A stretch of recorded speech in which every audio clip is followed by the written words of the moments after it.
June மாதம் 29ஆம் தேதிக்குரிய பரலோக மன்னா. மத்தேயு 5ஆம் அதிகாரம் 8ஆம் வசனம்.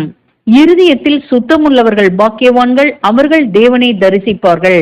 வசனத்திற்குரிய விளக்கம்.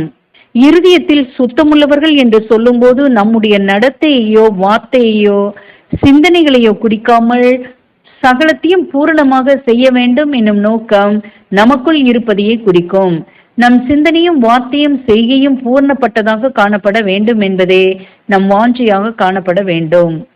பரலோகத்தில் இருக்கிற உங்கள் பிதா பூரண சர்க்குணரா இருக்கிறது போல நீங்களும் இருங்கள் என்று இயேசு சொன்னது போல அந்த தெய்வீக நிலைக்கு ஒத்ததாக நம் சிந்தனை யாவும் இருக்க வேண்டும்.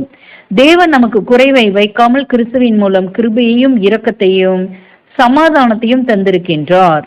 அவருடைய அடிச்சுவடுகளை பின்பற்றி இடுக்கமான பாதையில் நடக்க சுத்த இருதயமுடையவர்களாக இருப்பது மிகவும் அவசியமான ஒரு படியாகும். ஆமேன்.